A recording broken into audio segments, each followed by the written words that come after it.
Hello, everybody. My name is David Jung, and I'm one of the co-chief executives here at Beyond Our Borders. Today, we're here with Mr. Michael Mehr at Mehr Law Offices. Mr. Mehr attended the University of California at Santa Cruz and received his JD from the University of San Francisco.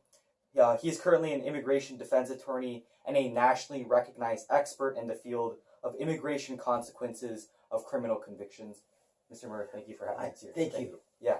So just getting straight into it, would you begin by telling us a little bit more about yourself and how you became interested in this field? Okay, so in 1979, I was working with a group that was looking at why we had so many detainees in the local jail that couldn't get out, and a lot of them had immigration holds.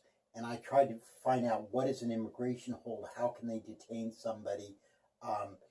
And we found out that the local sheriff was detaining people for immigration without immigration even requesting it, and they were doing it illegally, and they were holding them for periods of up to a week or 10 days. And we eventually ended up suing the sheriff of Santa Cruz in federal district court and also suing immigration. And we got an order stating that they cannot do what they were doing, and so that's how I got interested in immigration. Yeah, sounds great. Thank you. One thing you guys focus on here at your law firm is immigration bankruptcy. So would you mind explaining what exactly that consists of and what you guys do here to help with those issues? Okay, well, they're basically separate, but I guess I represent the underdog, the immigrants who are up for deportation, and people who have debilitating debt. And so they are separate fields, but on the other hand, they share the common denominator that they're people who are struggling to make ends meet and are facing challenges. But I do both, but I'm more predominantly doing immigration law now. Sounds great, yeah. So immigration and the legal work that surrounds it is something that seems to have gotten a lot of negative light in the press and from the recent administration. Now, obviously, this is not a full perspective, as you very well know. What would you say is the greatest satisfaction in doing your line of work? It would be helping people, hard struggling individuals who have a lot of family connections. Sometimes they've been here since 2 years old, and they're up for deportation for sometimes minor offenses, to be sent back to a country that they don't even know, where they don't have relatives. For example, I had an Indian citizen who was here with his entire family, who had moved to Silicon Valley in the software industry, yet he was going to be deported for having sex with his girlfriend, and they were both high school students. And it was a kind of a criminal offense where they would get a slap on the wrist, 100 hours of community service with a warning not to do it again. But yet, immigration considered it an aggravated felony. It would be mandatory deportation. So I just had this image in my mind that this young man was going to be at the banks of the Ganges River while his family was in Silicon Valley for something that he was going to do 100 hours of community service for. But fortunately, we were able to vacate that conviction, and eventually he became a U.S. citizen. And so things like that give me a lot of satisfaction. Yeah, thank you very much. So going specifically into the topic of immigration and the area of bankruptcy, when an immigrant files for bankruptcy, one question they may have is, how does it affect their immigration status, whether that be green card, citizenship, or visa? And would you mind speaking on that a little bit? Basically, it doesn't have any negative effect if an immigrant, whether they're undocumented or a permanent resident, files bankruptcy. It doesn't have any negative effect. People are afraid to exercise their rights if they're undocumented or permanent residents. But in this one area, it doesn't have any effect. Sounds great. Thank you. And going on to current legislation, The House of Representatives recently passed Kate's Law, which increases penalties for undocumented immigrants. Now, Republicans support this bill, saying it prevents tragedies like that of Kate Steinle, who was shot by an undocumented immigrant in 2015. But Democrats, on the other hand, are against it because they believe it will overpopulate our prison system. Where do you stand on Kate's Law? Right. Well, certainly that was a tragic case, but the studies have shown that undocumented aliens in our country commit fewer crimes than U.S. citizens. So I believe that they're using this tragedy to try to taint undocumented aliens and permanent residents with the taint of criminality. But the statistics show otherwise. And certainly, if there's a dangerous alien, just like a dangerous citizen, there are mechanisms to keep them in prison or deport them. But Kate's Law will affect all kinds of undocumented aliens who illegally re-enter the United States who don't have any criminal records. Mm-hmm, mm-hmm. And do you believe that scapegoating will continue and have ramifications in the legal field as well? Definitely. And our country was born with the taint of slavery and the taint of genocide against Native Americans. And we're still trying to get over it. And unfortunately, Trump has scapegoated all kinds of minorities in this country, and racism is rearing its ugly face again, just when we thought that there was more acceptance and tolerance in the country with the election of Obama. But unfortunately, we're still dealing with scapegoating. It affects all kinds of problems with our criminal justice system, employment, housing, and we're still obviously struggling to overcome our tainted past. Mm-hmm, mm-hmm. So just last week, news broke that President Trump is supporting a bill that would cut legal immigration by half, called the RAISE Act, the Reforming American Immigration for Strong Employment. Would you mind explaining what this new development is and why it's receiving so much criticism? Right. Well, first of all, it's interesting that they chose the name RAISE Act, because really it could be called Race Act.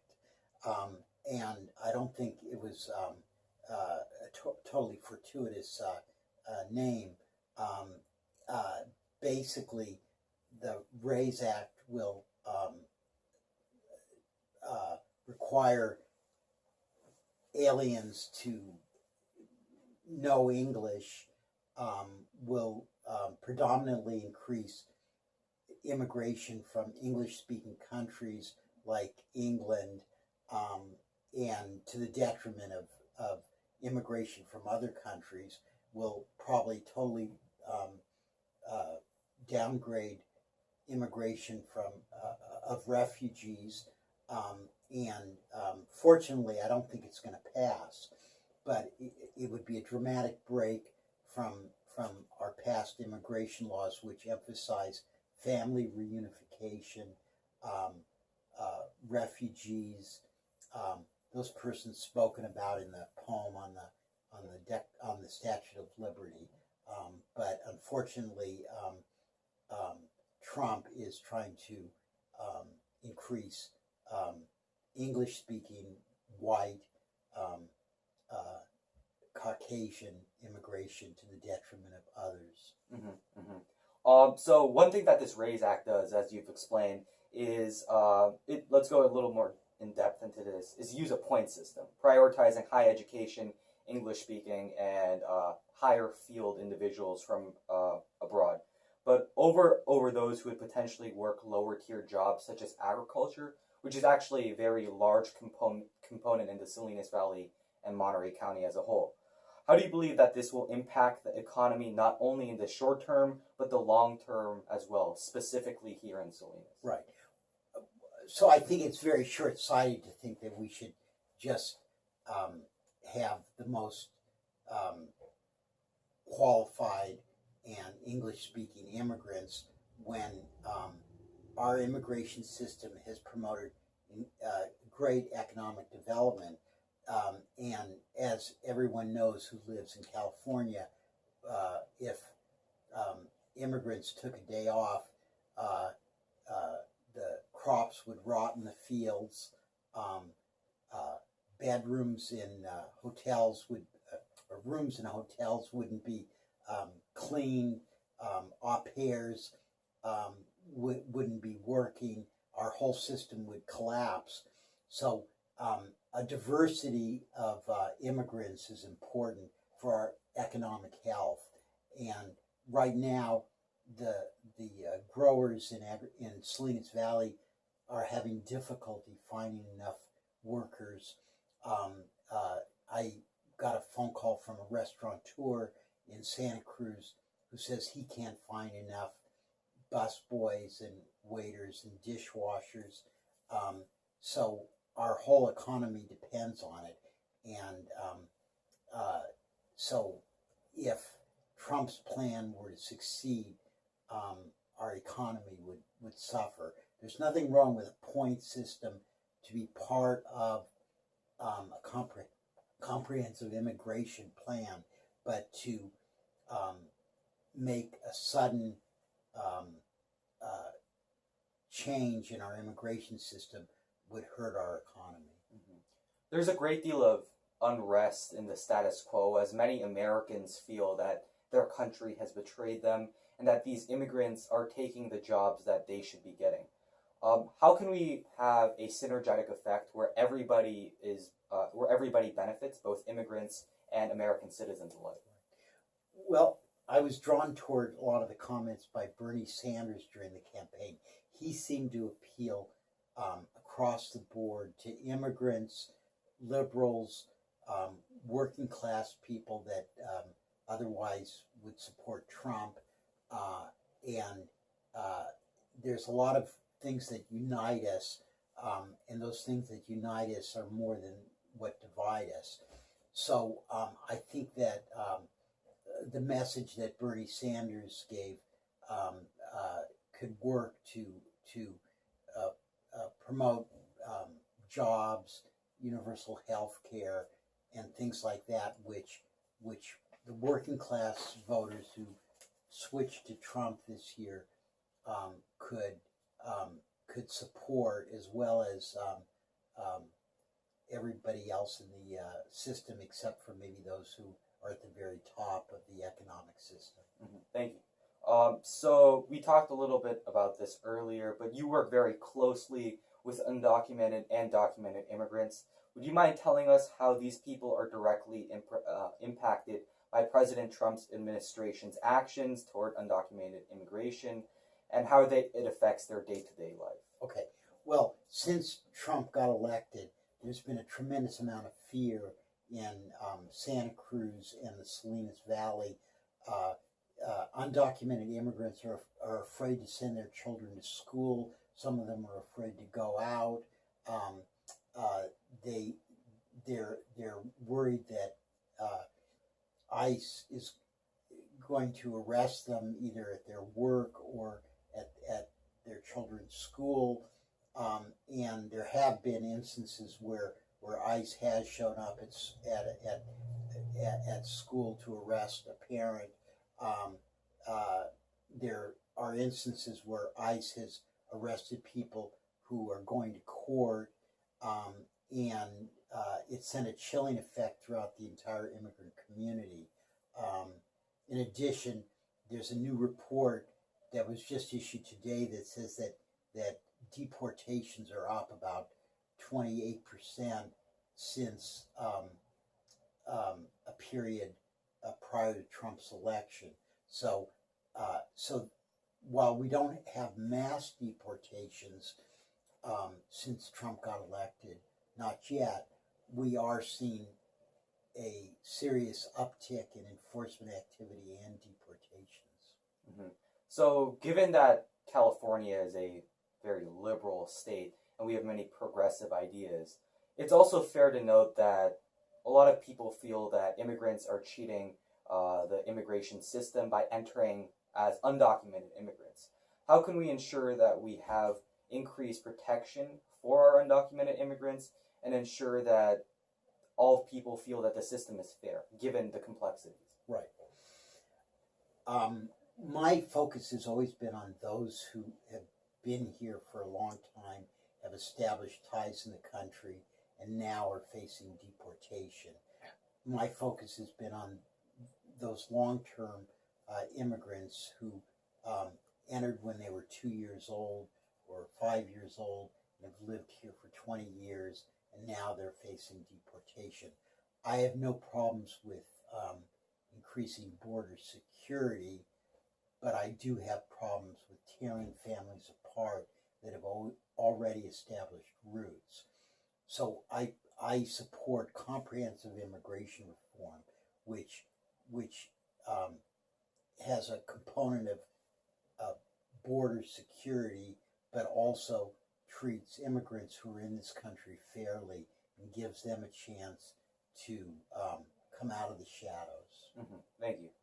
So let's go a little bit more into Salinas or Santa Cruz specific topics. This past weekend, we saw Chicago sue the Department of Justice over the Trump administration's decision to cut funding from sanctuary cities. Many of your clients are probably from the city of Salinas and Santa Cruz. And back in March, we saw Salinas do a very similar thing, with the Salinas City Council voting 6-0 for the city to file a lawsuit challenging President Donald Trump's executive order against sanctuary cities. This comes even with Salinas not being a sanctuary city. What do you believe this action reflects of the Salinas Valley's attitude towards immigration, especially given how prominent immigration is in the area?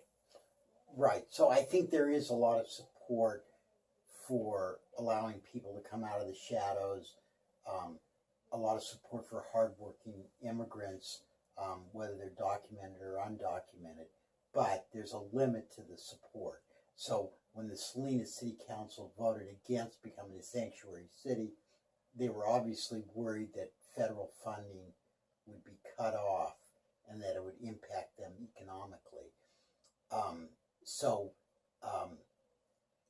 Some areas will say they're sanctuary cities, like Santa Cruz, but there's still enforcement activity going on by ICE. There's still cooperation by the sheriff in turning people over to ICE that ICE requests.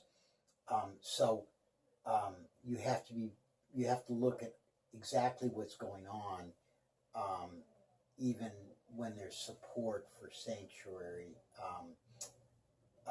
And what we find is that even in the sanctuary cities, ICE is still able to arrest individuals because the sanctuary cities can't prohibit ICE from their enforcement activities.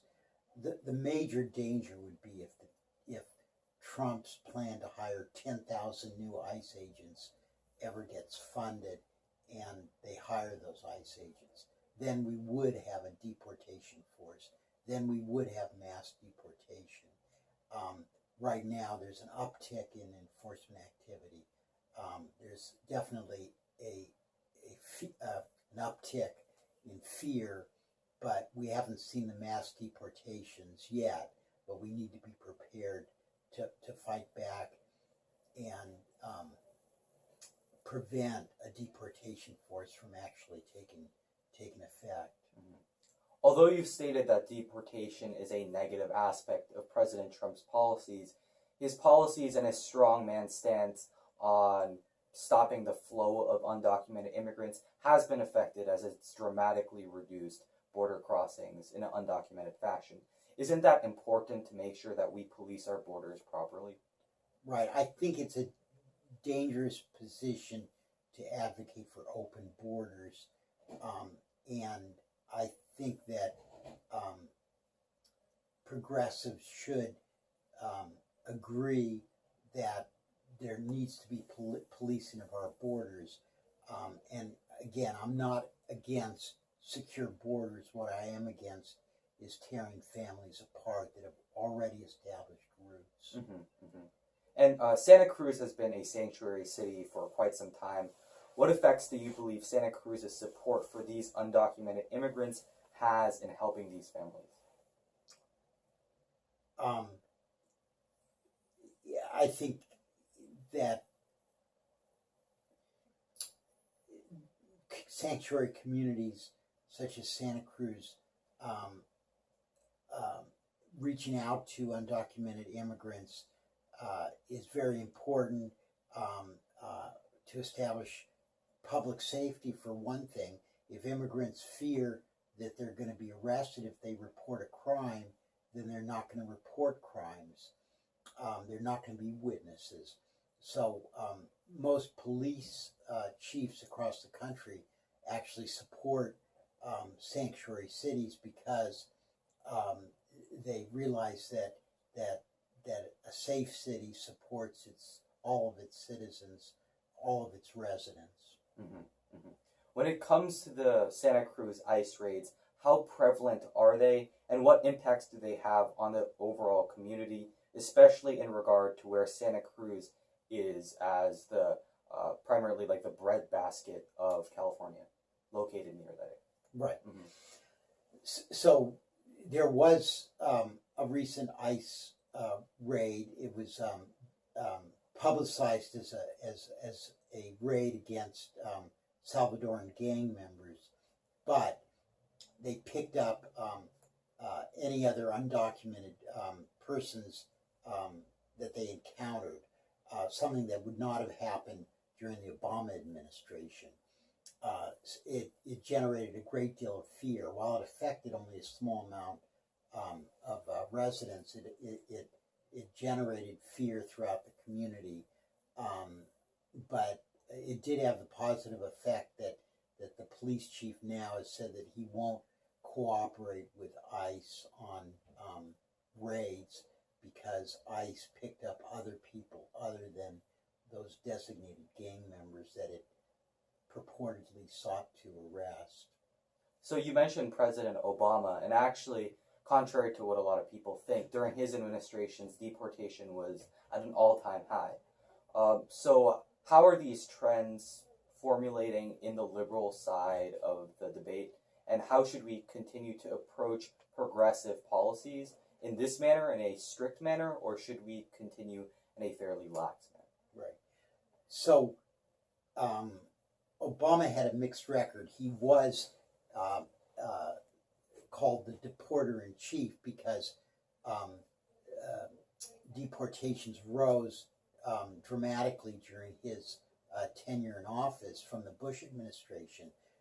He thought that by being tough on enforcement, he could help pass comprehensive immigration reform. He could help pass the DREAM Act, but he was sort of naive to think that he could garner Republican support for that sufficient to pass those bills. But at the very end of his term, he did adopt executive actions for the DREAM Act,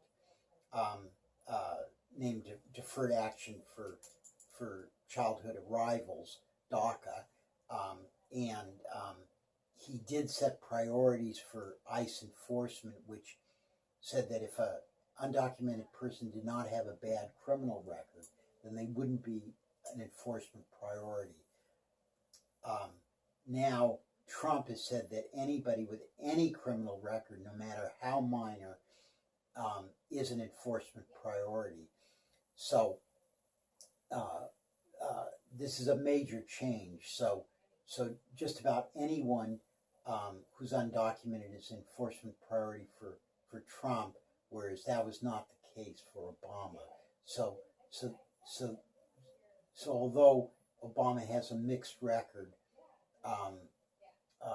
Trump has a much more draconian and less nuanced philosophy. You know, Trump is not known for making distinctions. He's known for making bellicose and very unnuanced statements. So he said any person convicted of any criminal offense or arrested for any criminal offense or who has committed any criminal offense is an enforcement priority. I mean, is he crazy? I mean, does he mean anybody who has a traffic offense for like speeding? Does he mean somebody who has a minor misdemeanor offense that's 20 years old? Does he mean somebody who's convicted of loitering or driving with a suspended license? Apparently he does. And again, that unnuanced policy is ridiculous. Mm-hmm. And bouncing off that question, President Trump's ICE force has become a very intimidating factor in the immigrant community. We know that you've done a lot of work in the past involving ICE and immigration defense, but would you mind explaining the rights everyone has in facing ICE agents? Right. So if an ICE agent goes to someone's house,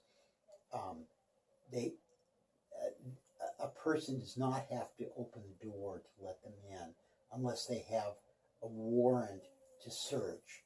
So what we tell immigrants is that they don't have to open the door.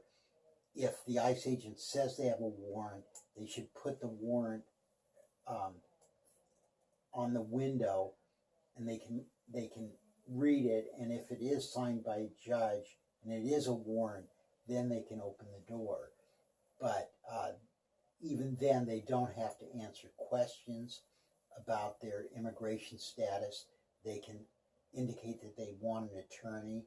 We pass out cards explaining what they should say, what their rights are, and they can just hold the red card to the ICE agent and say, I'm not saying anything. I know my rights. Here they are.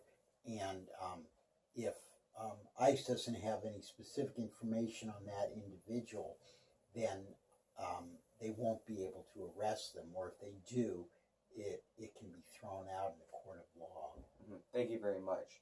So we've talked a lot about different issues, and going again into Salinas, John Steinbeck in his Cannery Row explicated how Salinas and Monterey was a true area for immigrants with Japanese fishermen, Chinese fishermen, Spanish and Mexican influence. So given that, what would you say is the biggest issue that your clients face in the immigration process as of now?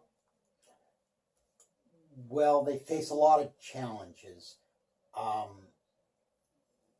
Some of it is hiring. If they don't have work permits, if they don't have documentation, they face challenges in a lot of other ways. If they get convicted of a crime, even a minor crime, they're subject to enforcement priority by ICE. So they face numerous challenges. So given that Salinas has a history of immigrant experience, such as John Steinbeck's Cannery Row, where he explains the various Japanese, Portuguese, Spanish, and Mexican influence, how can we trace those roots back to current day Salinas, and how has that impacted the immigrant community? Right. Well, the Salinas Valley has a diverse population still, and it's been a melting pot for a variety of different nationalities. And the strength of the community and its economy is dependent upon immigrants. So it's only natural that there's a great deal of sympathy for immigrants. On the other hand, there's also a lot of challenges. In the court system, for example, they don't seem to care whether somebody is deported for commission of a minor crime, even when they could have pled guilty to a different offense, but they weren't given that information, and that would prevent their deportation. So while there's a lot of sympathy, there's also a lot of challenges. Thank you. So aside from attorney-client confidentiality, Can you speak to us about any specific instances among your clients that have illustrated the immigrant experience here in Salinas and Santa Cruz? Right. One case stands out to me. I had a lawful permanent resident client with strong family ties who'd been here a long time, and he got arrested and convicted for use of a small amount of a controlled substance, very much like many young people. He experimented with drugs. He was not a drug addict. He was not a seller. There's a program that provides for treatment for a year for anybody convicted of a small amount of drugs. And after that, they're told that they will have a clean slate. It will not affect them any longer. But that's not true for immigrants. It's only true for citizens. So even though he was informed that he would have a clean slate, he got deported. Fortunately, we were able to set aside his conviction based on that misinformation, and now he's able to reunite with his family here in the U.S. That sounds great. Yeah, so we've talked a lot about the problems that our immigration system currently faces, and many of these problems will take years to truly fix. This means that it will be the next up-and-coming generation who has a responsibility for taking action. So what direction would you like to see the immigration law head in the future, and what advice do you have for the rising generation of youth to tackle these problems? Right. Well, I am encouraged that the millennials are much more tolerant of individual differences.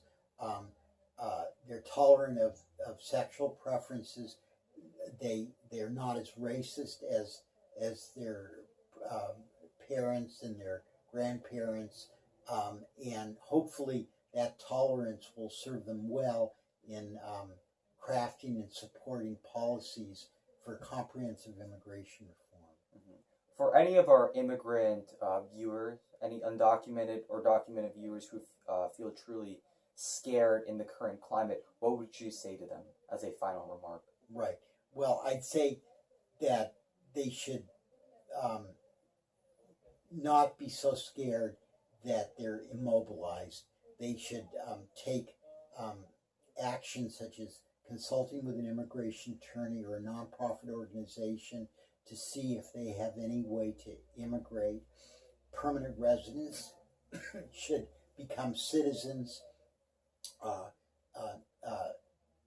Undocumented immigrants should become permanent residents if possible, and they should educate themselves as to their rights.